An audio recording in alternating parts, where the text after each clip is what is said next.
आपण पाहत आहात जीसस इंडिया टीव्ही, चॅनल जे देवाकडून आहे, चॅनल जे स्वार्थ गाजवतं, चॅनल जे लोकांचे जीवन परिवर्तन करतं. पाहत रहा, लाईक करा, शेअर करा आणि सबस्क्राईब करा. या सेवा कार्याला अजून वाढवण्यासाठी तुम्ही हातभार लावू शकता व आम्हाला तुमची आर्थिक मदत करू शकता. ऑनलाईन पेमेंटसाठी खाली दिलेल्या QR कोडला स्कॅन करून आपलं दान देऊ शकता. स्तुती करतो, प्रभूला महिमा देतो. नवीन वर्षामध्ये प्रभूची जी योजना आमच्या प्रत्येकाच्या जीवनामध्ये आहे ती योजना समजून घ्यावी. देवाचा हेतू, देवाचे बेद संकल्प आमच्या प्रत्येकाच्या परिवारासाठी, आमच्या व्यक्तिगत जीवनासाठी नक्कीच देवाने तयार करून ठेवलेले आहेत. ज्यास प्रभूकडे आम्ही येतो त्यास आमची अपेक्षा असते की देवानं आमचं सगळं चांगलंच करायला पाहिजे. आणि ज्यास प्रभू आमचं काही चांगलं करत नाही, आम्हाला आरोग्य देत नाही, नोकरी देत नाही, आमच्या डोळ्यातले अश्रू पुसत नाही, त्यास आम्हाला मोठा प्रश्न पडतो की देव अस्तित्वात आहे की नाही. आणि जर तो आहे तर तो आम्हाला पीडामुक्त का करत नाही. आम्हाला असं वाटतं की देवानं आमच्या जीवनातल्या पीडा काढून टाकायलाच पाहिजे. म्हणून कोणत्याच विश्वासणाऱ्या व्यक्तीला, जो प्रार्थना करणारा व्यक्ती आहे, चर्चमध्ये जाणारा व्यक्ती आहे, या व्यक्तीला जर देवाकडनं अपेक्षा काय असेल तर त्याला असं वाटतं देवानं फक्त जीवनामध्ये आनंद द्यायला पाहिजे, त्यानं फक्त आम्हाला आरोग्यच द्यायला पाहिजे, त्यानं फक्त आम्हाला बरकतच द्यायला पाहिजे, त्याने आमच्या घरामध्ये शांती निर्माण करायला पाहिजे, आमच्या कामावरती, आमच्या कुटुंबामध्ये कुठल्याच प्रकारचा त्रास असू नये, आमच्या शरीरामध्ये कुठल्या प्रकारच्या पीडा असू नये. आणि मग कधी कधी काही घटना अशा घडतात की त्या ठिकाणामध्ये आमचा विश्वास कमजोर होतो किंवा कमकुवत होतो. आणि मग आम्हाला असं वाटतं की देव आमचं का ऐकत नाही. अनेक प्रश्न आमच्या समोर आहेत. परंतु आज काही पीडा ज्या आमच्या जीवनामध्ये येतात ना, त्याच्यानं आमचं बरं होतं. ज्या पीडा आमच्या जीवनामध्ये येतात त्यास आमचं बरं होतं. किंवा दुसऱ्या भाषेमध्ये, देव पीडा आमच्या जीवनात यासाठी पाठवतो की आमचं बरं व्हावं. आम्हाला पीडा नको आहे, परंतु बायबल सांगतं देवाची इच्छा आहे की आमच्या जीवनात पीडा असाव्या. आणि पीडा आल्यावर घडतं काय? मग काय देवाचं सूत्र? एखाद्या व्यक्तीच्या जीवनामध्ये पीडा पाठवण्यामागचं देवाचं सूत्र काय? आम्हाला कित्येक वेळा असं वाटतं त्यांना सोडलं देवाने माझ्याच मागं हात धुवून लागले. एवढं पाप करतात, तेवढं सगळं वाईट वागतात आणि त्यांचं सगळं चांगलं केलं, देवानं माझंच का वाईट केलं? देव माझ्याच पाठीमागं का लागला? परंतु आज आम्ही देवाच्या वचनातनं पाहणार आहोत. स्तोत्र संहिता 119 आणि त्याचं 65 पासून 72 पर्यंत वचन आपण वाचूया. स्तोत्र 119 त्याचं 65 पासून 72 पर्यंत वचन. हे परमेश्वरा, हे परमेश्वरा, तू आपल्या वचनाप्रमाणे आपल्या दासाचं हित केले आहे. विवेक व ज्ञान मला दे, कारण तुझ्या आज्ञांवर माझी निष्ठा आहे. मी पीडित होण्यापूर्वी भटकत असे, पण आता मी तुझे वचन पाळीत आहे. तुझं वचन पाळत आहे. तू चांगला आहेस, तू चांगले करीतोस. तुझे नियम मला शिकव. गर्विष्ठांनी माझ्यावर आळ घेतला आहे. तरी मी अगदी मनापासून तुझे विधी पाळीन. त्यांचे मन कठीण झाले आहे. मी तर तुझ्या नियमशास्त्रात रमून गेलो आहे. मी पीडित झाल्यामुळे माझे बरे झाले. कारण त्यामुळे मी तुझे नियम शिकलो. सोन्या रुपयाच्या लक्षावधी नाण्यांपेक्षा तुझ्या तोंडचे नियमशास्त्र मला मोलवान आहे. देव वाचलं वचन आशीर्वादित करो. का पीडा येतात तर देवाच्या वचनामध्ये सांगितलं पीडा आल्याशिवाय आमचं बरंच होऊ शकत नाही. सगळ्याला वाटतं बरं व्हायला पाहिजे, आणि मग बरं होण्याचा मार्ग काय? चला कोणीतरी सेवक आला, त्याच्याकडनं प्रार्थना करून घेऊ, कोणीतरी आमच्यासाठी भविष्यवाणी करावी, कोणीतरी आमच्यासाठी डोक्यावर हात ठेवावा, प्रार्थना करावं आणि आमचं बरं होऊन जावं. पण एवढं बरं होणं सोपं नाहीये. त्याला बरं करून घ्यायचंय.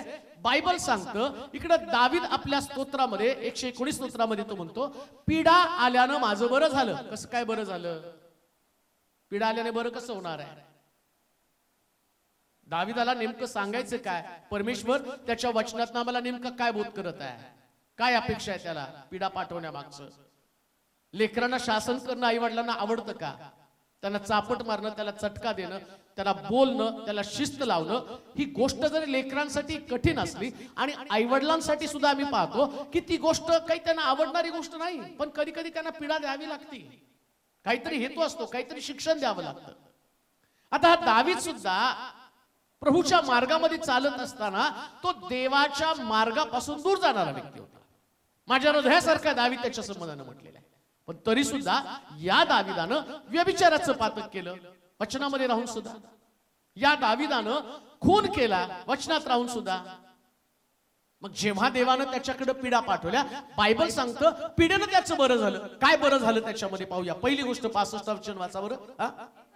हे परमेश्वरा, तू आपल्या वचनाप्रमाणे आपल्या दासाचं हित केले आहे. कशानुसार हित करतो? दावीदाला ही गोष्ट ज्ञात झाली, ही गोष्ट त्याला कळाली की देव वचनाच्या बाहेर काय करत नाही. वचनाला बांधील असणारे लोक आम्ही असलं पाहिजे. आणि म्हणतो प्रार्थना त्यानं आम्ही केली, देवानं ऐकली पाहिजे. आमच्या सेवकानं प्रार्थना केली, त्या सेवकानं केलेली प्रार्थना देवानं ऐकली पाहिजे. पुष्कळ लोक मला सांगतात तुम्ही प्रार्थना केली तरी सुद्धा आणि आमच्याकडे ते आशीर्वाद आले नाही. आणि काही काही लोक म्हणतात आता आम्ही काय करू, काय करायला पाहिजे? मी म्हटलं नाही, मी पोलीस आहे ना, मी वकील आहे ना, मी डॉक्टर आहे. मी फक्त प्रार्थना करणारा व्यक्ती आहे. माझ्याकडे सोल्युशन एकच आहे, ते म्हणजे प्रार्थना. बरं, आता तुम्ही प्रार्थना करता, प्रार्थना कशा पद्धतीने केलं पाहिजे? शास्त्र सांगतं तो आपल्या वचनानुसार. देव कोणतीच गोष्ट वचनाच्या बाहेर नाही करत. त्याने कशाला बायबल तुम्हाला दिलेला आहे? बायबल देण्यामागे त्याचा हेतू काय? जसं आमच्या देशाला एक घटना दिलेली आहे आणि त्या घटनेमध्ये जर तुम्ही घटनेप्रमाणे चालला तर त्या राष्ट्रामधल्या असणारे सगळ्या सुविधा तुमच्यासाठी उपलब्ध आहे. पण घटनेतला एक नियम जर तुम्ही मोडला तर तुम्हाला शासन आहे, तुम्हाला दंड आहे. तसं बायबल ही एक घटना आहे, एक पुस्तक आहे. या पुस्तकाप्रमाणे तुमचं आचरण असावं. मग दावीदाला ते कळालं काय? मी किती पण माझ्या मनाप्रमाणे चालण्याचा प्रयत्न केला तर माझं नाही बरं होणार. मग देव त्याला दंड देताना आणि त्याला शिकवताना काय करतो? त्याच्या मागे पिढा पाठवतो. आता पिढा पाठवल्याबरोबर तो वचनाकडे जातो. माझं कुठं चुकलं, कोणती गोष्ट आहे ही पिढा माझ्या मागे येण्याचं कारण काय, कोणती गोष्ट माझ्या जीवनामध्ये कमी आहे? कुठल्या सेवकाला विचारू नका. ऐका, कोण सेवक तुम्हाला मार्गदर्शन करू शकणार नाही. तो सेवक तुम्हाला वचनानुसार कधीच मार्गदर्शन करू शकणार नाही. तो तुमच्या बुद्धीनुसार तुम्हाला सांगेल. त्याच्यामध्ये त्याचा काहीतरी फायदा असेल किंवा त्याला स्वतःला पाप करायचं असेल तर ते पाप तुम्हाला करण्यापासून तो प्रतिबंध करणार नाही. पण देवाचं वचन अगदी स्पष्ट आहे. या वचनामध्ये त्यानं शास्त्री पुरुषांना सुद्धा सोडलं नाही. तो म्हणतो अरे तुम्ही बाहेरून वाट्या साफ करता पण तुम्ही आतमधनं वाट्या कधी साफ करणार? अरे चुना लावलेल्या थडग्यांना येशू ख्रिस्त वचनानुसार त्यांच्या जीवनाशी बोलत आहे. निकोदेमसला सुद्धा आपल्या जीवनाचा विचार करत असताना त्याला कळलं मी सगळं काही जाणून घेतलं पण तरी मला स्वर्ग राज्य मिळणार नाही म्हणजे माझं बरं होणार नाही. स्वर्ग राज्य मिळालं नाही म्हणजे बरं नाहीये. बायबल सांगतं ना, मनुष्यानं सारं जग मिळवलं, आत्म्याचा नाश केला तर म्हणजे त्याचं बरं कसं होणार? सगळं मिळालं तुम्हाला जगामध्ये, चांगली नोकरी, चांगली पत्नी, चांगली लेकरं, चांगलं घर तुम्हाला मिळालेलं आहे, बँक बॅलन्स तुमचा झाला आणि मेल्यावर नरकात गेल्यावर काय फायदा आहे? पण या पृथ्वी तलावरती मग देव काय करतो माहितीये का? तो तुमच्या जीवनामध्ये पीडा पाठवायला सुरुवात करतो. आणि पीडा पाठवल्यावरती एक गोष्ट ध्यानात ठेवा, देव त्याच्या वचनावर सगळ्यात जास्त प्रेम करतो. एक वचन वाचा तुम्हाला समजेल. मत्तैचं शुभवर्तमान 5वा अध्याय 17 ते 20 वचन. मत्तै शुभवर्तमान 5वा अध्याय 17 ते 20 वचन. नियमशास्त्र किंवा संदेशांचे ग्रंथ संदेशाचे ग्रंथ रद्द करावयास मी मी आलो आहे असे समजू नका. असे समजू नका. मी रद्द करावयास रद्द नव्हे, करावयास नाही तर पूर्ण करावयास आलो आहे. कारण मी तुम्हास खचित सांगतो आकाश व पृथ्वी आकाश आणि पृथ्वी ही नाहीशी होईपर्यंत सर्व काही पूर्ण झाल्याशिवाय नियमशास्त्रातील एकही काना किंवा मात्रा रद्द होणार नाही. यास्तव जो कोणी या लहान आज्ञातील एखादी रद्द करील व त्याप्रमाणे लोकांना शिकविल त्याला स्वर्गाच्या राज्यात मी तुम्हाला काय सांगितलं, शिकवणारे तुम्हाला चुकीचं शिकवतील. इथं लिहिलंय येशू ख्रिस्ताला, नियमशास्त्र रद्द करण्यासाठी मी आलोच नाही. भविष्यामध्ये येणाऱ्या दिवसामध्ये कठीण काळ येईल. त्या कठीण काळाचं स्वरूप कसं असणार आहे, लोक देवाच्या वचनाची तोडमोड करून आपल्याला लागेल तसं वचन त्या ठिकाणी तुम्हाला प्रेझेंट करणार.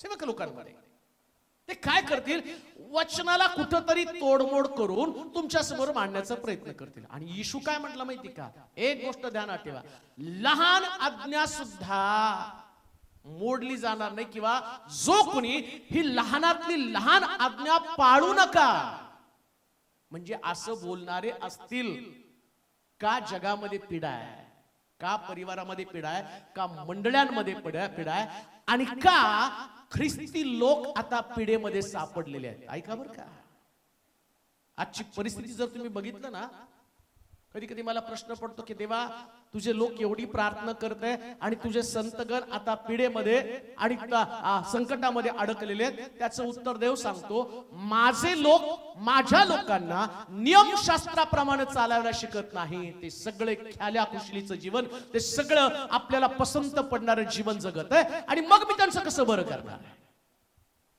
थांब देऊ नाही का, काना मात्रा रद्द होणार नाही.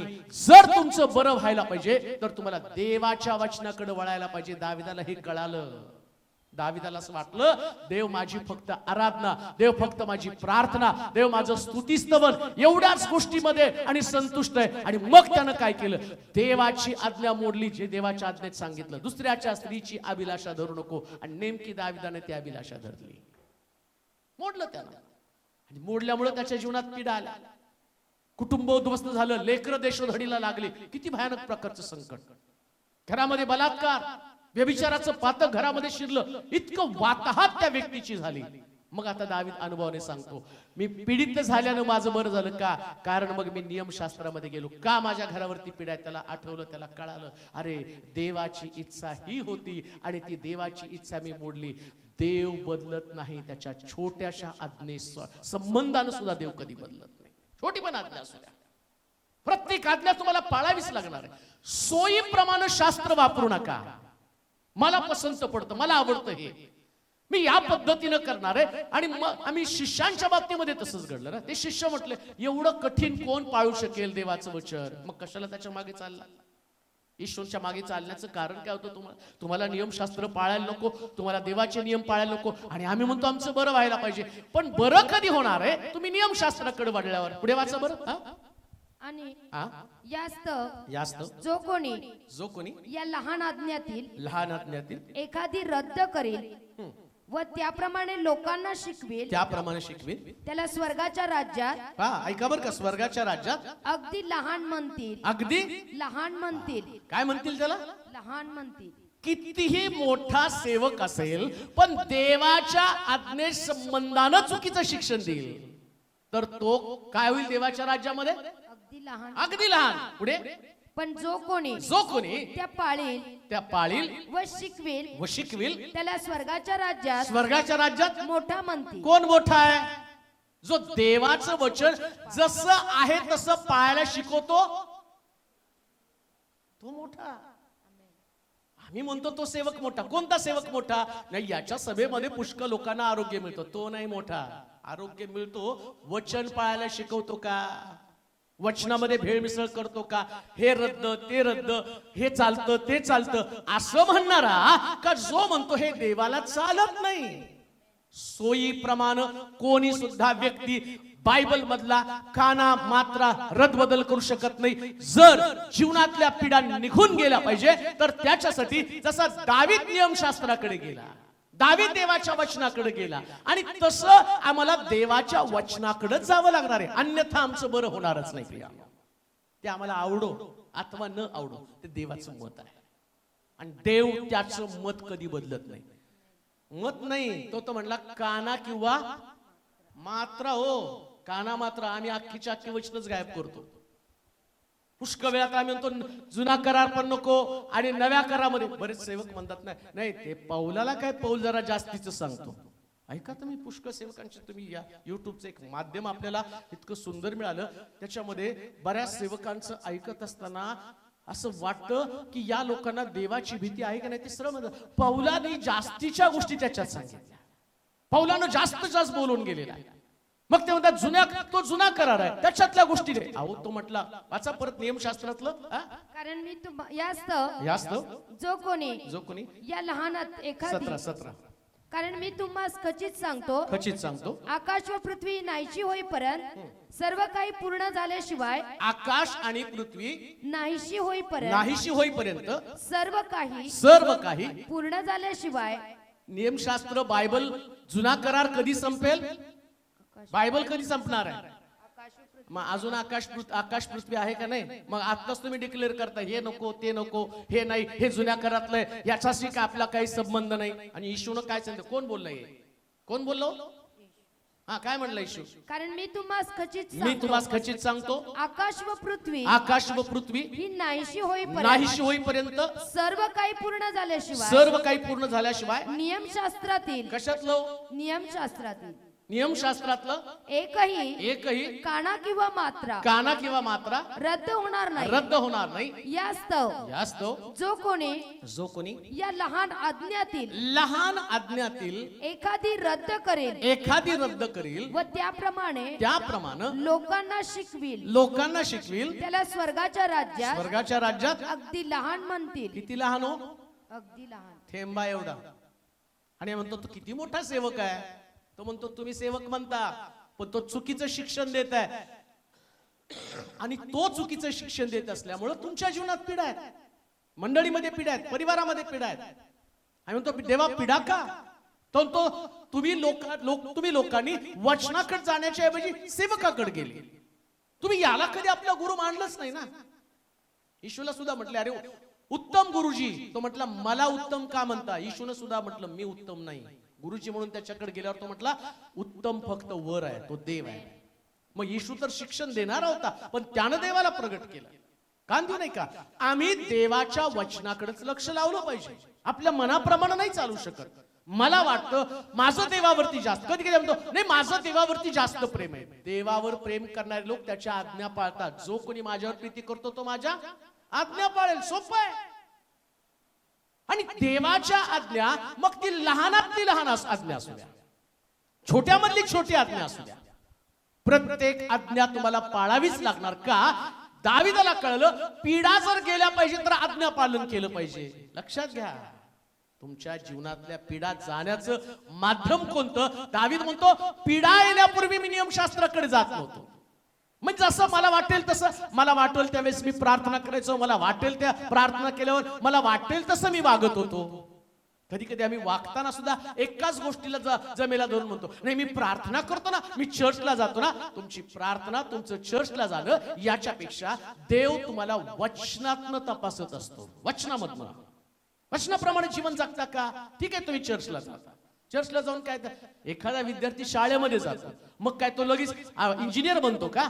त्याला शिकावं लागतं, मेरिट मध्ये यावं लागतं, आणि मेरिट मध्ये जाताना त्याला ऍडमिशन मिळतं. उगाच त्याला कोणाला पण डॉक्टर करतात का? याला 35% पास होता येत नाही हा डॉक्टर झाला, मारून टाकतील माणसं. तो त्याला ज्ञानच नाही, त्याला बुद्धीच नाही. तसं देवाच्या वचनाचं मेरिट आहे. तुम्ही चर्चला जाता खरा, पण किती देवाच्या वचनाचं पालन करता, किती आज्ञेमध्ये राहता? पीडा जाण्यासाठी माध्यम कोणतं आहे? तो म्हणतो देवाच्या वचनाकडे. 67 वचन वाचा. पहिली गोष्ट, वचनानुसार तो हित करतो हे आम्हाला समजलं पाहिजे. पीडा आल्यामुळं आम्ही पहिली गोष्ट शिकलो की देव त्याच्या वचनानुसारच आमचं हित करतो. दुसरी गोष्ट 67 वचन, मी पीडित होण्यापूर्वी भटकत असे पण आता मी तुझे वचन पाळीत आहे. मी तुझं वचन पाळीत आहे.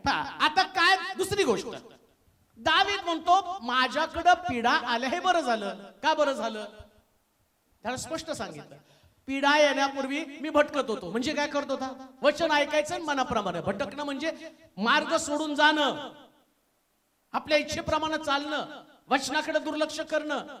किती पण देवाचं वचन सांगितलं तर तो आणि आम्ही त्याच्याकडे पाठपुरावा करत नाही, त्याच्याकडे लक्ष लावत नाही. मग लक्षात ठेवा, देव तर त्याच्या वचनाप्रमाणे चालणाऱ्या लोकांनाच आशीर्वादित करतो. अनुवादाचं पुस्तक 28 अध्याय 15 वचन वाचा बरं. अनुवादाचं पुस्तक 28 अध्याय 15 वचन. उलट पक्षी तू आपला देव परमेश्वर याची वाणी ऐकली नाही, सगळ्या आज्ञा विधी नाही. आता आणि पहिलं वचन, चौथं वचन, पहिलं वचन, तुझा देव परमेश्वर याची वाणी तू लक्षपूर्वक ऐकशील आणि या ज्या सर्व आज्ञा, सगळ्या आज्ञा आज मी तुला सांगतो त्या काळजीपूर्वक पाळशील तर तुझा देव परमेश्वर पृथ्वीवरील सर्व राष्ट्रांपेक्षा तुला उंच करील. तू आपला देव परमेश्वर याची वाणी ऐकशील तर हे सर्व आशीर्वाद तुझ्याकडे धावत येतील. आता अनुवादामध्ये 28 अध्यायात तो काय म्हणतो? तू जर आज्ञा पालन केली तर आशीर्वाद तुझ्या मागे धावत येतील. म्हणजे सगळं बायबल जर फिरतं कशामध्ये? देवाची आज्ञा पालन केलं पाहिजे, देवाच्या इच्छेप्रमाणे चाललं पाहिजे. पण आम्हाला वाटतं की देवानं वचन सोडून आम्हाला बरं केलं पाहिजे. कोणता तरी एक मधला मार्ग सांगा पाळक साहेब. आम्हाला आमच्या इच्छेप्रमाणे चालायचं आणि आमच्या इच्छेप्रमाणे चालून आम्हाला देवाने आशीर्वादित करावं. पण बायबल तर स्पष्ट सांगतं, यात तुम्ही लक्षपूर्वक देवाची आज्ञा आणि त्याकडे तुमचं लक्ष लावलं नाही, मनोभावे त्याच्या मार्गामध्ये तुम्ही चालला नाही. मग कोणी सेवकानं तुमच्यासाठी प्रार्थना केली तरी तुमची प्रार्थना ऐकलीच जाणार नाही. का? कारण देव त्याच्या वचनाला बांधिलंय. आता दाविदाला ते कळलं. तो म्हणतो मी पीडित होण्यापूर्वी भटकत होतो. ज्या दिवशी तुम्ही वचन सोडून भटकताना देव वचनाच्या द्वारे सगळे आशीर्वाद तुमच्यामध्ये पाठवतो. वचन मोडलं, देव काढून देतो सगळे आशीर्वाद. फिरा म्हणतो तुम्हाला कुठं फिरायचं तिथं. आता मी कशाला तुम्हाला बरकत देईल, आता मी कशाला तुम्हाला संरक्षण देईल. जसं अनुवादाच्या पुस्तकाच्या 28 15 वचनामध्ये काय म्हटलं? तू कसं संरक्षण काढून घेतो. उलट पक्षी तू आपला देव परमेश्वर याची वाणी ऐकली नाही आणि त्याच्या ज्या सर्व आज्ञा, सगळ्या आज्ञा व विधी पाळायला मी आज तुला सांगत आहे त्या तू काळजीपूर्वक पाळल्या नाही तर पुढील सर्व शाप. इकडं देव वचन पाळतो म्हणून आशीर्वाद देतो आणि तुम्ही वचन पाळायचं बंद करता, देव आशीर्वाद काढून घेतो. आता आशीर्वाद काढून घेतल्यावर दोनच गोष्टी जगामध्ये, एक तर आशीर्वाद आणि दुसरं शाप. आणि मग तरी पाळकाला विचार, पाळक साहेब माझं कुठं चुकलं? पाळकाला मेंबर जायला नको. मग त्याचं उत्तर काय? तुमची परीक्षा पाहते. मग किती काळ परीक्षा? भ्रमात राहू नका. तुमचा देव हा जजमेंट करणारा देव आहे, न्याय करणारा देव. तुमचं बरं व्हायला पाहिजे. त्याचा प्रत्येक वचन, त्याची प्रत्येक आज्ञा आणि प्रत्येक नियम तुम्हाला पाळावाच लागणार आहे. दाविदाला हे समजलं. काय समजलं? मी पीडित झाल्यानं माझं बरं झालं. का बरं झालं? कारण त्यामुळं मी तुझं वचन पाळायला शिकलो. मी तुझं वचन सोडून भटकत होतो. कान देऊ नाही का? वचन सोडून भटकू नका. जरी आवडलं नाही ना तुम्हाला वचन, टोचत असेल, मन दुखलं जात असेल, हृदयाची आणि चालणी करत असेल वचन, पण तरी सुद्धा तुमचं बरं होण्यासाठी तुम्हाला वचनाकडे कान द्यावाच लागेल. तुम्हाला वचनाकडे कान द्यावाच लागणार. एक गोष्ट ध्यानात ठेवा, देवाचं वचन सोडून जीवन जगणारा व्यक्ती कालांतरानं एक दिवशी सर्व काही गमावून बसतो. एक मनुष्य यरुशलेम सोडून जात असताना लुटारूच्या हाती सापडलं. लुटारूने त्याला चोप दिला, त्याची वस्त्र काढली आणि त्याला अर्धमेला टाकून दिलं. का तर तो देवाच्या घरापासून दूर गेलेला आहे. देवाच्या घरापासून दूर जाणं सगळ्यात भयानक गोष्ट आहे. वचनापासून दूर जाणं सगळ्यात भयानक गोष्ट आहे. काही केलं तर मी वचनामध्ये टिकून राहिलं पाहिजे. एकदा पिढा आल्यावर देवाच्या मार्गामध्ये चालणं म्हणजे तुम्ही आणि आपलं गमावणार आहे काहीतरी. बरेच लोक पिढा आल्यावर देवाकडे जातात, पण तोपर्यंत तुमचं सगळं उद्ध्वस्त झालं ना. तुमचं घर, तुमचा परिवार, तुमचं कुटुंब, तुमचा व्यवसाय, तुमचा व्यापार, तुमची नोकरी, तुमची लेकरं, तुमचा पती, तुमची पत्नी, सगळं उद्ध्वस्त झालं. का? कारण देव वचनाची आठवण करून देण्यासाठी तुमच्या मागे पिढा पाठवतो. मग दावीद म्हणतो, पिढा आल्या ते बरं झालं. का? मी परत एकदा नियमशास्त्रामध्ये गेलो आणि मला कळालं मी तुझ्या वचनापासून भटकून गेलेलो होतो. अजून एक वचन वाचा, निर्गमाचं पुस्तक 12 अध्याय 29 पासून 32 पर्यंतची वचनं. निर्गमाचं पुस्तक 12 अध्याय 29 ते 32 वचन. मध्यरात्री असे झाले की, हा बघा, मध्यरात्री असे झाले की मिसर देशातील सिंहासनावर, मिसर देशातील सिंहासनावर बसणाऱ्या फारोच्या ज्येष्ठ मुलापासून तुरुंगात पडलेल्या, हा पिढा कुठून कुठपर्यंत असते बघा. मिस्राच्या ज्येष्ठ मुलापासून तुरुंगात पडलेल्या कैद्यांच्या ज्येष्ठ मुलांपर्यंत सर्व आणि गुराढोरांपैकी सर्वप्रथम वत्स परमेश्वराने मारून टाकलं.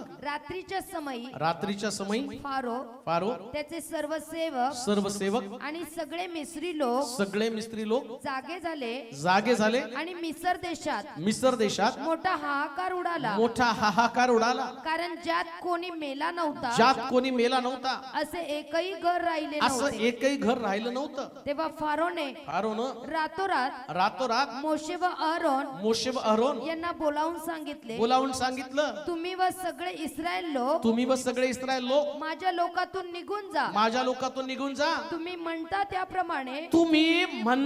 त्याप्रमाणे जाऊन परमेश्वराची सेवा करा. तुम्ही म्हणता त्याप्रमाणे आपली शेरडे मेंढरे व गुरेढोरं घेऊन चालते वा आणि मलाही आशीर्वाद द्या.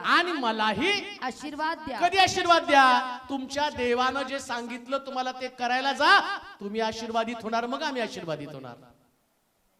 त्याला कळालं, फारोला आधी त्याच्यावरती पिढा आल्या, त्याचं मन कठीण होत घेतलं. त्याला असं वाटलं नैसर्गिक आपत्ती आहे. आणि ती आपत्ती कुणाकुणावरती माहिती का? घरातल्या प्रत्येक व्यक्तीवरती आणि गुराढोरांवरती पण. आता काय चाललंय जगामध्ये? कोरोना आता माणसातनं गेला, जनावरांमध्ये आलेला, पण माणूस काही जागेवर यायला तयार नाही. त्याला नाही कळत. तो म्हणतो की नाही, आता जनावरं मरायला लागली, त्यांना सुद्धा त्या प्रकारच्या पिढीला सरकार छावण्या करतं, वाचवण्याचा प्रयत्न करतं. वाचतायत का? नाही. आणि का नाही वाचत? याचं कारण लोक प्रार्थना करतायत, पण वचनाकडे वळायला तयार नाहीयेत. प्रार्थना करत आहेत. तुम्हाला काय वाटतं, प्रार्थना केल्यावर देव लगेच ऐकणार आहे? तो म्हटला नाही, पहिले तुम्ही मिस्रातनं बाहेर पडाल. तुमचं घर, तुमचा देश, माझी मेंढरं, माझ्या घरामध्ये असणारे पुरुष वाचणार आहेत. किंवा मिस्रातनं तुम्ही बाहेर पडल्याबरोबर, जेव्हा देवाचे लोक मिस्रातनं बाहेर पडतील, देवाच्या लोकांच्या जीवनातल्या पिढा 100% जाणार. मिस्रातनं बाहेर पडलं पाहिजे. मिस्र आमचं राहण्याचं ठिकाण नाही. मिस्र म्हणजे पाप आहे. जेव्हा देवाचे लोक पापामध्ये राहतात, त्यांनी किती आरोळ्या मारल्या, त्यांनी किती आपला आवाज मोठा केला, त्यांच्यातल्या पिढा कधीच जाणार नाही. कोणी सेवक तुम्हाला वाचू शकणार नाही. कोणी, आणि तुम्ही किती साखळीच्या प्रार्थना केल्या तरी तुमचा बचाव होणार नाही. पण जेव्हा तुम्ही ठरवाल मी देवाच्या योजनेप्रमाणे चालेल, शास्त्र सांगतं देव नुसतं एका कुटुंबाला नव्हे तर राष्ट्राचा बचाव केल्याशिवाय राहणार नाही. राष्ट्राचा बचाव. पिढा आल्यानं आमचं बरं झालं. देवाचे प्रिय लोक, आज ख्रिस्ती समाजावरती पिढा आहेत. मोठ्या प्रमाणामध्ये आम्ही आता छळाला तोंड देत आहोत आणि याच्यापेक्षा पिढा रोज वाढणार आहेत. रोज. आज बघितलं, प्रभोजनावर सुद्धा ऑब्जेक्शन घेतलं. ते म्हटलं याच्यात पण ती अंधश्रद्धा आहे. आणि पुण्यामध्ये, आळंदीमध्ये ज्यास प्रभोजन देत असताना काही लोक तिथं आले. ते म्हटले, दाखवा हे येशूचं रक्त आहे का, सिद्ध करून टाका येशूचं रक्त आहे म्हणून. त्यांना देऊ दिले नाही भाकर. केस फाईल केली. आणि मग देणाऱ्या लोकांच्या विरोधामध्ये गुन्हा दाखल केला, अंधश्रद्धा पसरवायला लागलेली आहे. याच्यापेक्षा जास्त तुम्हाला रोजच्या दिवसामध्ये नवीन नवीन प्रश्नाला तोंड द्यावं लागणार आहे. आता तुम्ही कसं सिद्ध करणार आहात? मग तुम्हाला बायबल हातात घ्यावंच लागणार आहे. या शास्त्रात लिहिलेलं आहे, हा भाकर माझा देह आणि हा प्याला माझं रक्त समजून तुम्ही प्या. हे माहीतच नसलं तर तुम्ही कसं प्रोटेक्ट करणार आहे? कसं बरं होणार आहे तुमचं? तुम्हाला दाखवून द्यावं लागणार आहे. लोक प्रार्थनेसाठी जातात, ते म्हणतात त्यांनी त्यांच्यावरती मंत्र म्हणला नाही. बायबलकडे तुम्हाला वळावं लागणार आहे. येशूनं त्यांच्या डोक्यावर हात ठेवून त्यांच्यासाठी प्रार्थना केल्याने ते मोकळे झाले. तो म्हटला, जसं मी करतो तसं तुम्ही करा. हे तुम्हाला वचनातलं प्रूव्ह करावं लागणार आहे. आणि जेव्हा देवाचे लोक वचनाचा शोध घ्यायला सुरुवात करेल, गुडघ्यावरती येतील, देवाचं वचन शिकण्यासाठी पुढे येतील, त्या दिवशी त्या दिवसाशिवाय पिढा जाऊ शकणार नाही. प्रिया, बसून कुठवर विलाप करणार आहात? कुठपर्यंत तुम्ही एकमेकाला आरोळी मारणार? तो म्हटलं, माझे लोक वचनाकडे येतील. जसं त्या ठिकाणामध्ये असं म्हटलं की मी तुझ्या वचनाकडे आलो, वचन सोडून मी भटकत होतो, आता मी तुझं वचन पाळायला शिकलो. देवाचे प्रिय लोक, जगातल्या प्रत्येक मंडळीनं आता देवाच्या वचनाचं अनुसरण केलं पाहिजे. प्रत्येक चर्च. आज सकाळी सगळ्यात चांगली बातमी जर कोणती असेल आणि मी ती बातमी वाचली, त्यास मला फार मोठा आनंद झाला. असं म्हटलं, परदेशामध्ये 65% युथनं या वर्षी दारूला हात पण लावला नाही. 65% युथ. ते म्हटले की आता मी दारू पिणारच नाही. मग ह्याला याची क्रांती घडली कशी माहिती का? आता युथला पण कळालं की खाणं आणि पिणं या देवराज्य नाही. देवाचं राज्य जर पाळायचं, त्याच्यामध्ये प्रवेश करायचं, तर दैहिक गोष्टी निघून गेल्या पाहिजे. आणि तुमच्या देहाला जर तुम्हाला बाहेर काढायचं, तर देवाच्या वचनाचं खाद्य वचनच तुम्हाला आत्मिक जीवनामध्ये बलवान करणार आहे. मग पिढा येणार, देव पिढा पाठवणार, अजून पिढा पाठवणार. आणि तो देवा तू कुठे आहे? का तुझ्या लोकांची सुटका करत नाही? तो म्हणतो मी वाट पाहतो. आता तरी तुम्ही वचनाकडे वळताल, आता तरी वचनाकडे वळताल, आता तरी वचनाकडे जाऊन त्याचा अभ्यास तुम्ही करा. तुम्ही कॅज्युअली एकदम साधारण जीवन जगत आहात. तुम्हाला कुठल्याच गोष्टीचं गांभीर्य नाही. तुम्ही मला असं गृहीत धरून चाललेलं आहे, मी परमेश्वराच्या घरात जाईल, मी आराधना करेल, मी प्रार्थना करेल आणि झालं, माझी ड्युटी संपली. नाही. दावीद म्हणतो मी पीडित होण्यापूर्वी भटकत होतो, पण आता मला कळालं मला तुझ्या वचनाचा आधार घ्यावा. 67 वचन परत वाचा. मी पीडित होण्यापूर्वी भटकत असे, पण आता मी तुझे वचन, आता मी तुझे वचन पाळीत आहे. आता काय करतो? वचन पाळीत. आता वचन पाळायला शिकला. माझं बरं कशाने झालं? आता मी वचन पाळायला शिकलो.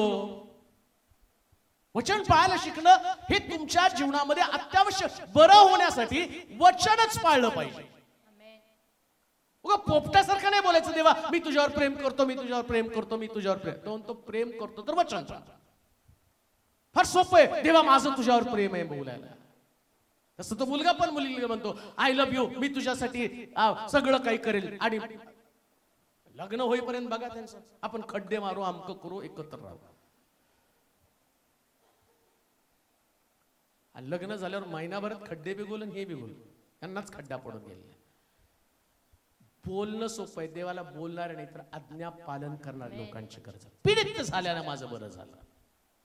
ऐका, जर तुम्ही देवाच्या वचनाचं पालन करणं विसरून गेला असाल तर 100% देव पिढा पाठवणार. कशासाठी? तुमचं बरं व्हावं. आणि बरं कधी होणार आहे? तुम्ही वचनाकडे वळल्यावर. त्याच्याशिवाय नाही बरं होणार. म्हटलं मी वचन सोडून भटकत होतो, मी तुझ्या वचनाकडे वळालो. वळाल्याबरोबर बरं होण्याची पायरी त्याने ओलांडली. अरे आता मी वचनात रमलो आणि देव म्हणतो 100% आता मी तुझं बरं करणार आहे. पीडित झाले. तिसरी गोष्ट वाचूया 68 वचन. पहा देवाच्या वचनाकडे गेल्यावर काय काय बदल होतो. स्टेप कशा सुंदर आहेत पहा. पीडित झाल्याने माझं बरं झालं. तिसरी गोष्ट 68. तो चांगला आहे, तू चांगले करीतोस, तू चांगले करीतोस, तुझे नियम मला शिकव, तुझे नियम मला शिकव. आता दावीद तो म्हणतो की मी पीडित झाल्याने माझं बरं झालं. का बरं झालं? पहिल्यांदा मला कळालं देव चांगला आहे.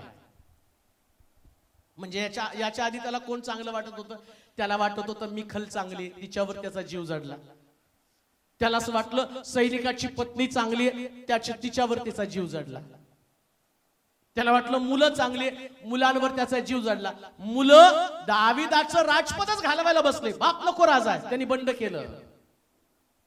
त्याला वाटलं शौल चांगलाय, शौल त्याचा घात करत आहे, वाद्य वाजून त्याला उपासना करायचा, त्या शौलाचं मन रमवायचा आणि शौलाला एक प्रसन्न वातावरण निर्माण कर. त्याला वाटलं सगळं हे चांगले. लक्षात घ्या, ज्यास तुम्ही जगामध्ये जाताना तुम्हाला वाटतं जग चांगलं आहे, पण ज्यास वचनाकडे येतं त्यास कळतं जग नाही, देवच चांगला आहे. पीडा येण्यामागचं कारण काय? तुम्हाला देवाची ओळख पटावी. कोणी चांगलं नाही जगामध्ये. पुन्हा मी तुम्हाला सांगतो ना, पत्नी ना पती ना लेकर, कोणी ना मित्र, कोणी सुद्धा चांगलं नाही जगामध्ये. प्रत्येक नातं हे स्वार्थामध्ये गुंफलेलं नातं आहे, स्वार्थामध्ये. पण निस्वार्थी प्रेम करणारा फक्त देवच आहे. आम्ही पापी असताना तो वधस्तंभावरती मारला गेला. मग दावीद म्हणायला, देवा आता मला कळलं. कधी? तुझ्या वचनात गेल्यावर मला कळलं. जोपर्यंत तुम्ही देवाच्या वचनामध्ये जात नाही ना, तोपर्यंत देव किती चांगला तुम्हाला समजणारच नाही समजणार तुम्हाला.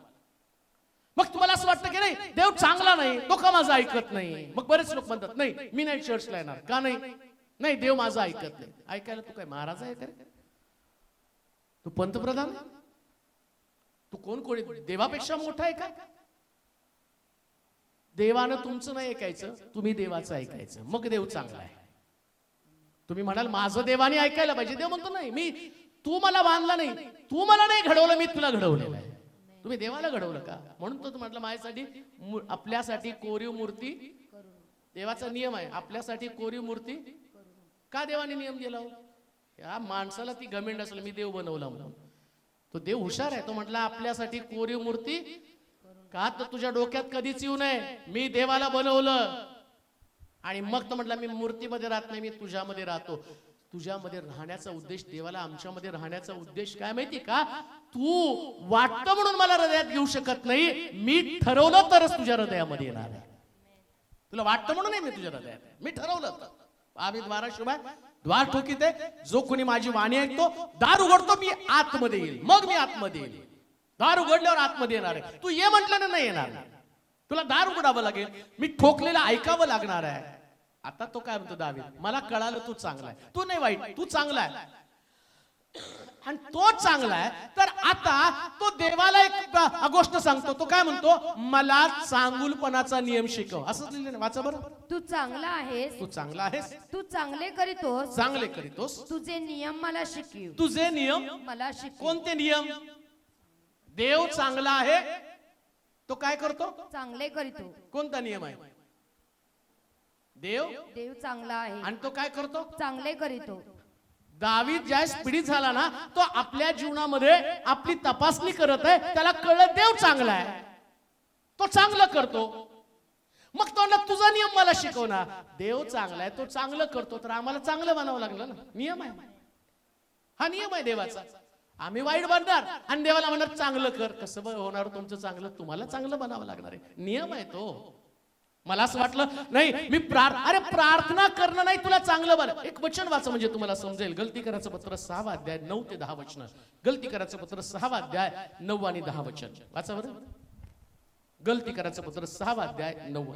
चांगले करण्याचा आपण कंटाळा करू नये, आपण कंटाळा करू नये, कारण आपण न खचलो तर यथाकाळी आपल्या पदरी पीक पडेल. तर मग जसा आपल्याला प्रसंग मिळेल त्याप्रमाणे आपण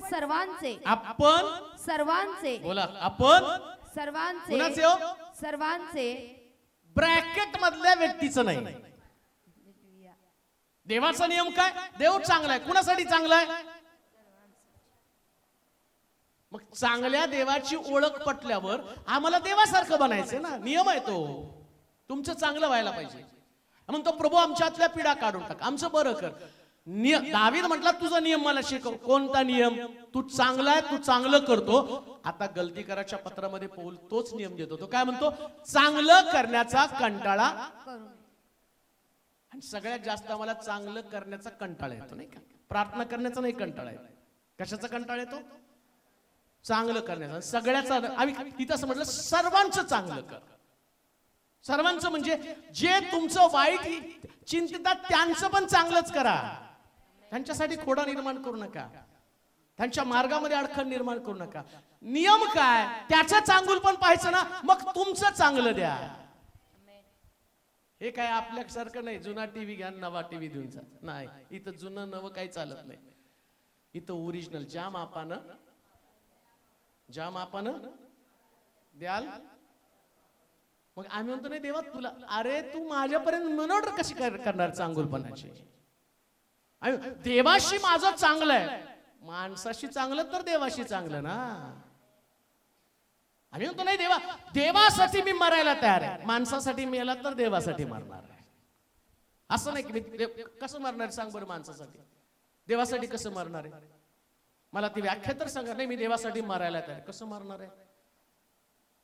तुझं अर्पण करू तिथं नेऊन नरड्यावर सुरी फिरवू, तुला देवासाठी मरायचंय म्हणलं मग तसं तुम्हाला मारावं लागेल, धरावं लागेल, मुंडी कापावं मर. आणि तिथून तो पळून निघाला ओरडत बोंबलत, नाही का असला देऊन मला नको आहे. लक्षात घ्या, शास्त्र सांगतं बंधुजन हो, तुम्ही आपली शरीरे जिवंत पवित्र व देवाला ग्रहणीय यज्ञ म्हणून सादर करा. हे चांगलं आहे. काय चांगुलपणाचा नियम आहे? शास्त्रामध्ये तुम्ही गेल्यावर कळतं देव चांगला आहे, तो चांगलं करतो. आता तो नियम दावीद शिकला. कोणता नियम? जो पौलानं सांगितला, सगळ्यांचं चांगलं करा, सगळ्यांचं चांगलं करा. बरं का, जर तुमच्या जीवनातल्या पिढा गेल्या पाहिजे ना, तर कोणाविषयी वाईट चिंतू नका. आणि एक गोष्ट ध्यानात ठेवा, जे पेराल तेच. म्हणतो देवा मला चांगलं बनवतो, म्हणतो तू चांगलं पेरशील तर. नियम लक्षात घ्या, बायबल हे. म्हणून तर म्हटलं ना, शास्त्र जर शिकायचं ना तर चांगलंच करत राहा. का? तुम्ही जेवढं चांगलं कराल तेवढं चांगलंच तुम्हाला मिळणार आहे. हा देवाचा नियम आहे. पिढा जाण्यामागे तुम्हाला दुसऱ्याचं चांगलं करावं. पुढे काय लिहिलं वाचा बरं. हा, चांगलं करण्याचा आपण कंटाळा करू नये, कारण आपण न खचलो तर येता काळी. हा, चांगलं करताना खचतच माणूस. आम्ही म्हणतो आम्ही एवढं चांगलं वागतो आणि ते आमच्याशी असं वागतात. आणि आम्ही म्हणतो आता त्यांनी जसं वागलं तसंच मी वागतो. खचला, बांधकाम पडलं, ढासळून गेला, आशीर्वाद गेले, तुम्ही पीडा भोगणारच आहात. पण त्याने तुम्हाला कितीही त्रास दिला, जसं योसेफाच्या भावाने त्याला किती पण त्रास दिला, तो नाही घाबरला. दानिएलला सिंहाच्या गुहेमध्ये टाकलं. दानिएल मारा चिरायू असा, आतूनही त्याने शाप दिला. आत टाकतो बाहेरून बोंबलतो, विचारतो करे देवाने तुला वाचवलं का? भाषा स्वच्छ सभ्य. महाराज चिरायू असं, माझ्या देवानं आपला देवदूत पाठवून सिंहाची तोंड बंद केली, तो चांगलंच बोलला. खचू नका. तुम्हाला लोक या पद्धतीनं तुमच्या बाबतीमध्ये तसंच असणार आहे. आणि अपेक्षितच तुम्हाला चांगल्याची अपेक्षा करू नका. तुम्हाला देव चांगला आहे हे तुमच्यातनं लोकांना दिसणार आहे. लक्षात ठेवा. तुम्हाला आमचा देव खूप चांगला आहे आणि तुमचं जीवन वाईट आहे, हे वाचा ना, हे वाचा, ते जाऊ द्या बाजूला, तुम्हाला वाचू द्या. तुमच्या डोक्यात काय आहे, तुम्ही कसं वर्तन करता एकमेकाशी, तुमचा देव तुमच्यावरून कळणार आहे, नाही का? बिर्याणी बनवल्यावर सगळी बिर्याणी खाल्ल्यावर तुम्हाला कळतं का? आधी ते एक शीत तपासतात शिजला का म्हणून. सगळ्या ख्रिस्ती लोकांना नाही तपासायचं, मंडळीतली एक व्यक्ती तपासली सगळं चर्च सगळे ख्रिस्ती लोक समजणार. देव चांगला आहे, नियम पिढा तुमच्यातनं जायला पाहिजे. लक्षात घ्या, जर तुम्ही इतरांचं वाईट कराल, तुम्ही दुसऱ्यांच्या मार्गामध्ये खोडा निर्माण कराल, तुम्ही खचून जाल, त्यांच्या वर्तनाप्रमाणे तुम्ही तुमच्या वर्तनामध्ये बदल कराल, मग पिढा तुमच्यासाठी ठरलेल्याच आहेत. ऐका, योबाच्या जीवनामध्ये असं लिहिलंय, एवढ्या पिढा त्याच्याकडे आल्या. ऐका, फार सुंदर आहे. मी तिचा अभ्यास करत असताना देवाचा नियम मला इतका सुंदर समजला. म्हटलं अरे, आत्मिक जीवन जगत असताना आम्ही किती तुटपुंज जीवन जगतो की त्याच्यामध्ये आम्हाला कळत पण नाही की देव आम्हाला आशीर्वादित करताना कशा कशा पद्धतीने आम्हाला शिकवतो. योबाचे मित्र, योब पिढेमध्ये पडल्यावर त्याला येऊन नावं ठेवायला लागली, बायको नावं ठेवायला लागली, आणि त्याचे मित्र त्याला दोष द्यायला, काही मित्र येऊन त्याला धार्मिकता शिकवायला लागले. योब 2-3 वर्ष त्याच्यामध्येच राहिला. त्याच्यानंतर त्याला लक्षात आलं, असं लिहिलंय, त्यानं या पिढेच्या परिस्थितीमध्ये चांगलं काय तर आपल्या मित्रांसाठी प्रार्थना केली. आणि असं लिहिलं, त्यानं मित्रांसाठी प्रार्थना केली आणि देवानं जेवढं गेलं त्याचं दुप्पट म्हणजे त्याच्या पिढा त्याच्यातनं काढून टाकल्या. पीडित होण्याच्या अगोदर तुम्हाला हा नियम शिकला पाहिजे, माझ्यावर पिढा येऊच नाही याच्यासाठी मी सगळ्याचं चांगलं करत राहणार, सगळ्याविषयी चांगलंच बोलायचं. कोणी तुमच्याविषयी काय का बोलेल, तुम्हाला सगळं चांगलंच बोलायचं. आमेन. तो त्यांचा स्वभाव आमचा स्वभाव आहे. किती सोपं आहे. अहो त्यांचा स्वभावच तसा आहे. लिंबू आंबटच असणार आहे, लिंबू कसं गोड असणार आहे, मीठ खारटच असणार आहे. आणि तो मिठानं खारटपणा सोडला तर त्याचा उपयोग काय. तसं तुम्ही चांगल्यात तुमचा चांगुलपणा कसं काय सुटतो. मग आशीर्वादित व्हायला पाहिजे, पिढा जायला पाहिजे. मग तुम्ही सगळ्यांचं चांगलं करा जसं देव. काय वचन वाचा बरं, 68 वचन. तू चांगला आहेस, चांगला आहेस, तू चांगले करीतोस. तू चांगला आहे, तू काय करतो, चांगले करीतोस. आता पौल गलतीकराच्या पत्रामध्ये लोकमंडळीला काय सांगतो, चांगले करण्याचं आपण कंटाळा करू नये, कारण आपण न खचलो तर यथाकाळी. कधी हो, यथाकाळी. यथाकाळी म्हणजे देव ठरवेल त्या दिवशी सगळ्या पिढा तुमच्यातून निघून जातील. हा नियम आहे. यथाकाळी. मला आज सकाळी एका सिस्टरनं फोन केला. अहो खूप दिवस झाला आम्ही प्रार्थना करतोय, या प्रार्थनेला गेलो, त्या प्रार्थनेला, ऑनलाईन प्रार्थना, आमकी प्रार्थना, सगळ्या प्रार्थना केल्या. माझ्या मुलाच्या हृदयातलं होल काही केलेलं नाहीये आणि माझा मुलगा आणि आम्ही 2 वर्ष झालं सारखं चर्चला जातो. आता आम्ही काय करायला पाहिजे. म्हटलं कुणाला फोन लावला तुम्ही. तुम्हाला. मी कोण आहे, पास्टर तेलोरे. मी काय करतो, प्रार्थना करता. मग मी हेच करणार ना. नाही तुम्ही सांगा मी काय केलं. अहो मी प्रार्थना करतो, मी तुम्हाला प्रार्थना सांगणार आहे. नाही मग देव कधी करेल, देव कधी करेल हे त्याला जाऊन विचारायला लागलं. मी कसं सांगणार. यथाकाळी देव करतो. यथाकाळी म्हणजे देवाच्या हाती सोपवायचं. ते तुमच्या हातात नाही. असं घडलंच पाहिजे का, तुमच्या देवावर तेवढी सक्ती, असंच घडायला पाहिजे, असंच देवाने केलं पाहिजे. त्याने एवढे तुम्हाला नियम दिले, त्यात नियमात तुम्हाला हे मला पटत नाही, ते मला आवडत नाही, हे माझ्यासाठी कठीण आहे, हे मी करतो, ते मी करतो. तुम्ही काटछाट लावून जसं पाहिजे तसं देवावरती सक्ती करताना लगेच त्यांनी दिलं पाहिजे. शास्त्र सांगतं चांगलं करत राहा, यथाकाळी चांगलं पीक तुमच्या पदरामध्ये पडेल. पुढे वाचा 68 वचनात. तू चांगला आहेस, तू चांगले करीतोस, चांगले करीतो. तुझे नियम मला शिकेव. आता 70 वचन, चौथी गोष्ट. त्यांचं मन कठीण झालं आहे. मी तर तुझ्या नियमशास्त्रात रमून गेलो आहे. आता अजून एक नियम तो शिकला. समस्या काय माहिती का, जस आम्ही धार्मिकता, प्रार्थना या सगळ्या गोष्टी करतो ना, तस आमच्या अवतीभोवतीच्या लोकांचं मन कठीण बनतं. ते आमच्याशी कधी चांगला व्यवहार करत नाही. आणि प्रॉब्लेम काय तो माहिती का, त्यांचं मन कठीण म्हणलं की आमचं देवाच्या बाबतीत मन कठीण बनतं आणि त्याच्यामुळे आमच्या जीवनात पिढा येतात. आता दाविदाला कळलं, तो म्हटला बाकीच्या लोकांची मन कशी का कठीण होईना, पण मी मात्र तुझ्या नियमशास्त्रात रमणार. हा नियम आहे. पतीचं मन कठीण बनलं, लेकरांचं मन कठीण बनलं, आजूबाजूच्या लोकांचं मन कठीण बनलं, काम करता त्या ठिकाणात अधिकाऱ्याचं मन कठीण बनलं.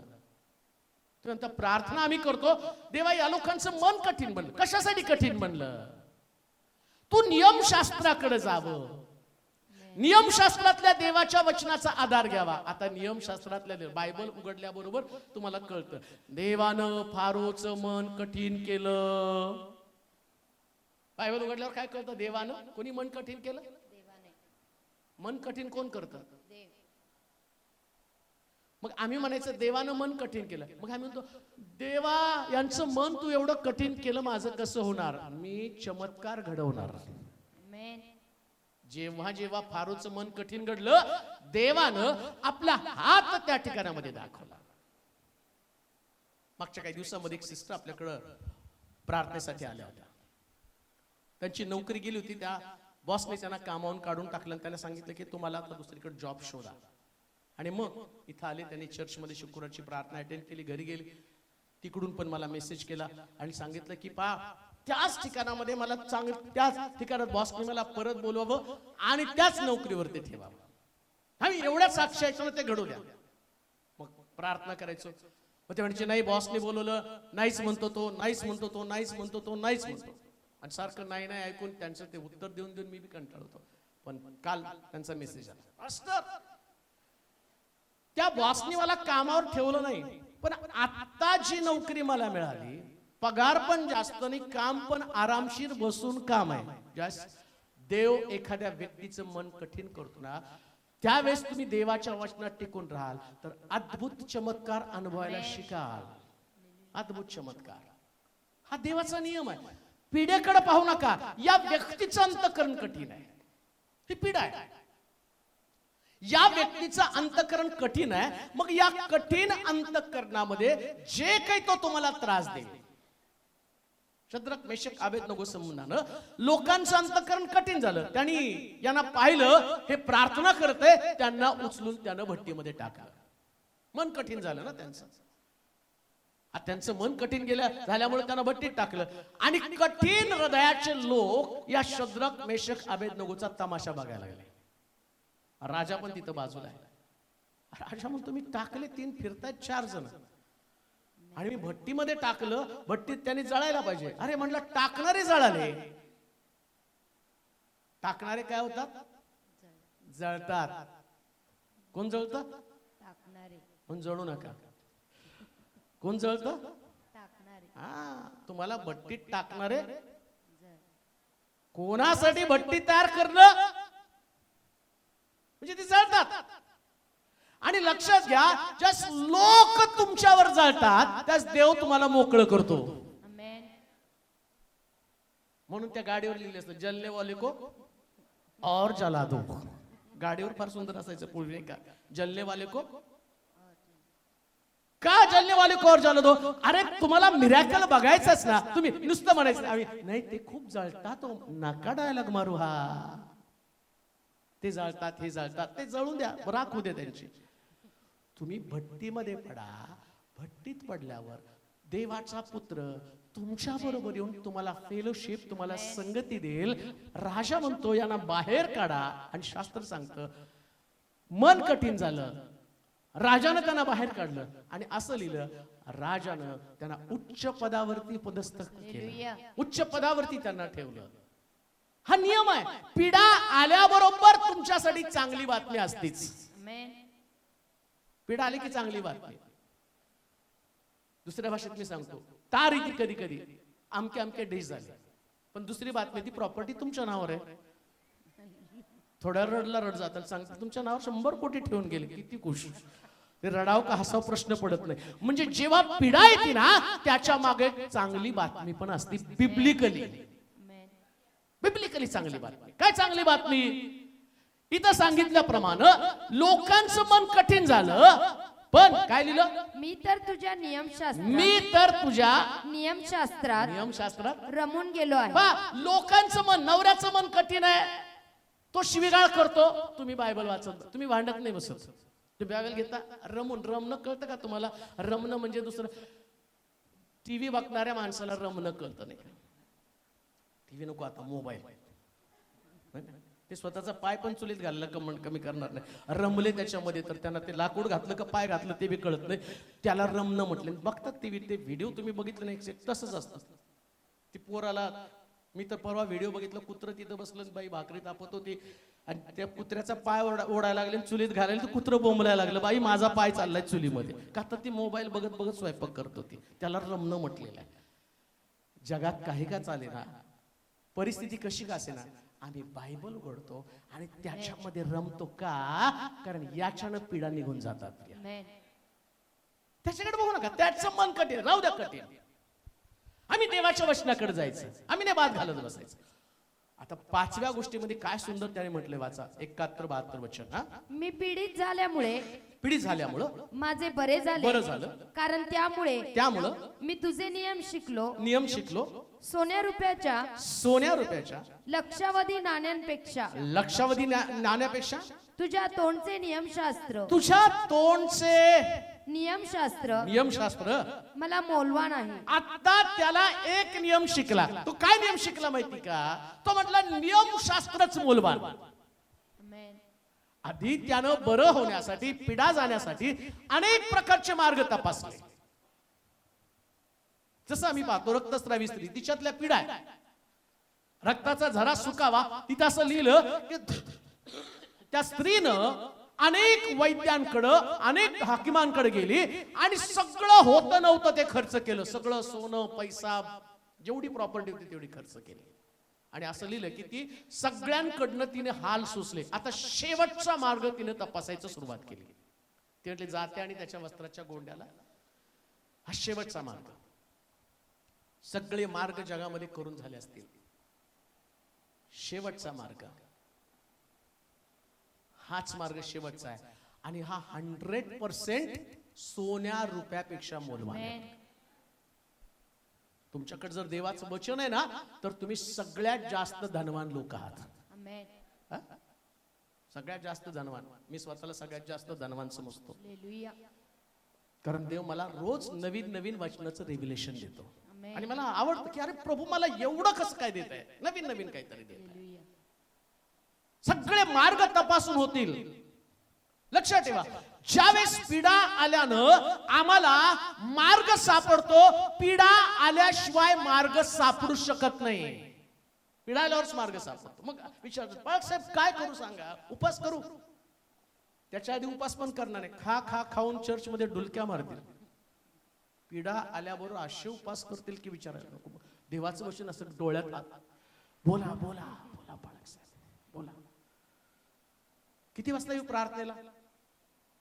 8:30लाच येऊन बसतो बाळासाहेब. तुम्ही नाही, दारात येऊन बसतो 8:30ला. पीडा आल्या ना. ते लोक पीडा येण्याच्या अगोदरच शास्त्रामध्ये रमून जातात. इकडे तिकडे भटकू नका. दुसरा मार्गच नाहीये, कोणताच मार्ग नाही. फार सुंदर शब्द वापरला त्याने, वाचा बरं 71:72. मी पीडित झाल्यामुळे, हा मी पीडित झाल्यानं माझे बरे झाले, माझं बरं झालं, कारण त्यामुळं मी तुझे नियम शिकलो, मी तुझे नियम शिकलो. सोन्या रुपयांच्या. कशापेक्षा? सोन्या रुपया. माणूस याच्या अगोदर त्याला वाटत होतं माझ्याकडे भरपूर पैसा, सोनं रूप असल्यावर माझ्याकडे पीडा नसणार.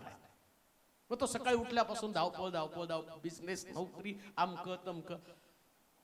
आणि त्या बायकोने त्यांना म्हटलं ना, अहो एक दिवस चर्चला मी कामाला जातो म्हणून तुम्ही चर्चला जाता, मग तो नुसतं खायचं प्यायचं तुम्हाला देतो ना, चर्च सोडून सगळं बोला. ठीक आहे, येऊ नका. किती दिवस येणार नाही? 1 दिवस, 2 दिवस, 3 दिवस, 4 दिवस, वर्ष, 2 वर्ष. प्रभू बरोबर आपल्या पीडा त्या व्यक्तीवरती पाठवतो जो देवाच्या वचनाला विसरला, ज्यानं देवाच्या वचनाकडे दुर्लक्ष केलं. आणि मग देवाचा हेतू काय माहिती का? त्या व्यक्तीनं पुन्हा माझ्याकडे वळावं. हेतू नाही त्रास देणं, हे हेतू नाही. या व्यक्तीला त्रास द्यावा हा देवाचा हेतू नाही. काय हेतू? या व्यक्तीला पुन्हा माझी ओळख व्हावी. त्याला माहितीये हा जगामध्ये जाईल आणि त्या जगातच रमून जाणार. मग पेत्र सुंदर नामी दरवाजावर त्याला म्हणत नाही का माझ्याकडं सोनं रूप? मग काय म्हणतो? येशू. येशूच का? इथं तर लिहिलं तुझ्या वचनामध्ये. तुझं वचन काय लिहिलं वाचा? सोन्या रुपयांच्या, लक्षावधी नाण्यांपेक्षा, लक्षावधी नाण्यांपेक्षा तुझ्या तोंडचे नियमशास्त्र, तुझ्या तोंडचे नियमशास्त्र मला मौल्यवान मग आहे. पेत्र तेच आठवण करून देतो, माझ्याकडे सोनं रूप काही नाही. काय आहे? मग येशू म्हणाल त्याच्यात कुठं वचन? येशू स्वतः म्हटला तुम्ही माझ्यामध्ये, माझी वचने तुम्हामध्ये. सोन्या रूपापेक्षा त्याने येशूचं नाव म्हणजे वचन वापरलं. आणि वचनानं या लंगड्या भिकाऱ्याची पीडा निघून गेली. लक्षात ठेवा, जीवनातल्या पीडा निघून जाण्यासाठी देवाच्या वचनाशिवाय दुसरा सुरेख मार्गच असू शकत नाही. प्रियाला तुम्हाला बळावंच लागणार आहे त्याच्याकडे. किती काळ भरकटत राहणार, किती काळ पळापळ करत राहणार, किती काळ अंतःकरणामध्ये अस्थिर जीवन जगणार.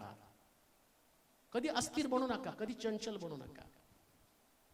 काही झालं तर देवाचं वचन, त्या वचनाला बिलगून राहा. प्रभू मी तुला सोडणार नाही. देवाचं वचन सगळ्यात जास्त प्रिय तुम्हाला असलं पाहिजे. का? कारण देवाला पण त्याचं वचन प्रिय आहे. आम्ही वाचलं ना, आकाश आणि पृथ्वी लहान काना मात्रा, छोटी सुद्धा आज्ञा. लक्षात ठेवा, तुमचं बरं व्हायला पाहिजे ना, देवाला विचारा छोटी छोटी प्रभू कोणती आज्ञा पाळणं माझ्याकडून बाकी आहे. पुन्हा मी तुम्हाला सांगतो, कोणा व्यक्तीला विचारू नका, कधीच विचारू नका. मला तर चुकून विचारू नका. तसं मी कोणाला भीत नाही, मी डायरेक्ट सांगतो. पण तुम्ही बायबलकडे जा, देवाला विचारा, प्रभू काय राहिले, आणि वाचल्याबरोबर तुम्हाला अरे या गोष्टी माझ्यामध्ये कमी आहे, याच्यामुळे माझ्याकडे पीडा आहे. दावीद इतका प्रामाणिक होता, एवढा मोठा, लक्षात घ्या, राजा असताना कविता करणं, स्तोत्र रचणं शक्य आहे का? आमचे मोदी करतायत का कविता? त्यांच्यावरच लोक कविता करून करून दमलेत नाही का? पण दावीद इस्रायलाचा राजा, आणि तो देवावरती काव्य रचतो स्तोत्राच्या रूपानं, कारण रात्रंदिवस तो म्हणतो मी रात्रभर रचून सकाळी उठून माझ्या देवाला प्रार्थना सादर करतो. इतका रमला देवाच्या वचनामध्ये, इतकं तो तुझं नियमशास्त्र मला प्रिय आहे. त्यानं नियमशास्त्राला महत्व दिलं. लक्षात ठेवा, तुम्हाला जगामध्ये सगळ्यात प्रिय पुस्तक कोणतं असलं पाहिजे तर फक्त बायबल. बायबल. मला कोणीतरी परवा विचारलं, एक सिस्टर मला म्हणाली, पास्टर मी नवीन वर्षामध्ये असं ठरवलं की तुमच्यासारखे संदेश लोकांना मला द्यायचे. मग ते म्हणते जरा सिक्रेट सांगा ना, काय किती तास प्रार्थना करता, काहीतरी तुमचं सिक्रेट असेल ना. म्हटलं काय सिक्रेट सांगू, मलाच माहित नाही काय सिक्रेट आहे. पण मग ते म्हणले तुम्हाला देवाचं वचन कसं समजतं? म्हटलं तुम्हाला वाटतं मी तासन तास प्रार्थना करतो, तेवढा वेळ माझ्याकडे नसतो. माझं रुटीन सगळं ठरलेलं आहे, त्या रुटीन प्रमाणे सगळं माझं कामकाज चालतं. आणि अजून एक गोष्ट मी तुम्हाला सांगतो, मी जर म्हटलं ना मी खूप प्रार्थना करतो, मी खूप उपास करतो, मी खूप बायबल वाचन करतो, तर ती माझी प्रौढी राहील. पण मी एक गोष्ट तुम्हाला सांगतो, ही देवाची ग्रेस आहे. आणि जर देवाची ग्रेस असेल तर वचनातला बारीक सारीक गहन अर्थ तुम्हाला समजतो. सिस्टर, तुम्ही देवाकडे अशी प्रार्थना करू नका की मला या व्यक्तीसारखं बनायचं. तुम्ही देवाकडे ही प्रार्थना करा की देवा तुझं रहस्य मला उलगड. देव पक्षपाती नाहीये. आणि लोकांना आता कळालं देवाच्या वचनाची किंमत काय. आणि आता तुम्ही बघितलं नाही का किती सोनं आपल्याला चर्चला बांधायला मिळालं. कारण त्याचं कारण काय, लोकांना आता सोनं नको आहे, सोन्यापेक्षा मूल्यवान देवाचं वचन आवश्यक आहे. हे पिढा जाण्याचा मार्ग आहे. जीवनातल्या सगळ्या पिढा निघून जाण्याचा मार्ग कोणता आहे तर देवाचं वचन. म्हणून शास्त्र सांगतं मी पीडित झाल्यानं माझं बरं झालं, कारण त्यामुळं मी तुझे नियमशास्त्र शिकलो. लक्षात घ्या, पिढा आल्यावर देवाला प्रश्न करू नका का पिढा आल्या. शास्त्राकडे जा, देवाच्या वचनाकडे जाऊन त्याचं मनन करा. 100% तुमच्या जीवनातल्या पिढा वचनाच्या द्वारेच देव नाहीशा करणार आहे. आमेन म्हणाल का? आपल्या जागेवरती आपण उभं राहूया. देवाचं वचन पुन्हा एकदा आपल्याकडे आलेलं आहे आणि आम्हाला माहिती की प्रभू आज आमच्यामध्ये हजर आहे. हा समय आमच्या जीवनातल्या सगळ्या पीडा प्रभूनं नष्ट कराव्या, हा तो समय आहे ज्याला प्रार्थनेची गरज आहे. ज्यांना असं वाटतं की या ठिकाणामध्ये माझ्यासाठी विशेष प्रार्थना करावी, तुम्ही पुढे या, तुमच्यासाठी